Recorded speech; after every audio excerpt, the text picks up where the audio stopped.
Chris Vlog.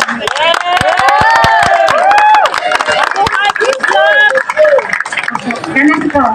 Kaya maraming salamat po at nakilala ko din kayo. Maraming salamat po. Once again, Chris Vlog, mga kababayan, napaka-inspiring yung kanyang pinagmulan, yung kanyang story. Ito po yung sinasabi ko kanina. Walang dahilan, walang rason para tayo hindi magpatuloy. Kung si ma'am, ganyan ang kalagayan, nagpapatuloy, tayo pa kaya na kumpleto. Mga kababayan, mga kabarangay, I really appreciate yung ginagawa ni ma'am. Talagang nakita ko po yung pagtulong niya sa ating mga kababayan.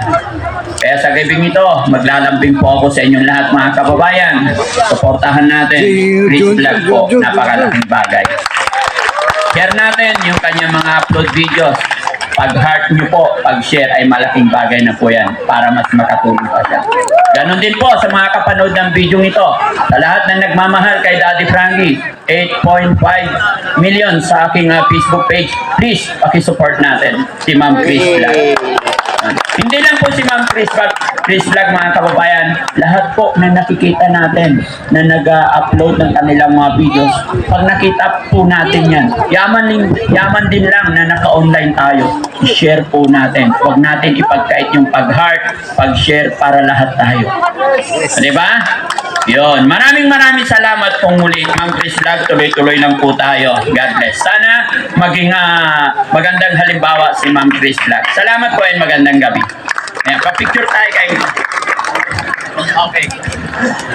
Okay, before po na magpa-picture, certificate of appreciation is proudly presented to Chris Vlog in grateful recognition of your presence, support, and participation during the birthday celebration, homeless shelter blessing, and meet and greet with Team Daddy Frankie and fellow vloggers. Your time, kindness, and dedication to spreading positivity and compassion through your platform have greatly contributed to the success and meaningfulness of this event. Given this 12th day of February 2026 at Daddy Frankie Residence, Barangay Aliaga, Malasiki, Pangasinan, this certification is presented by Daddy Frankie. Ladies and gentlemen, Chris Vlog.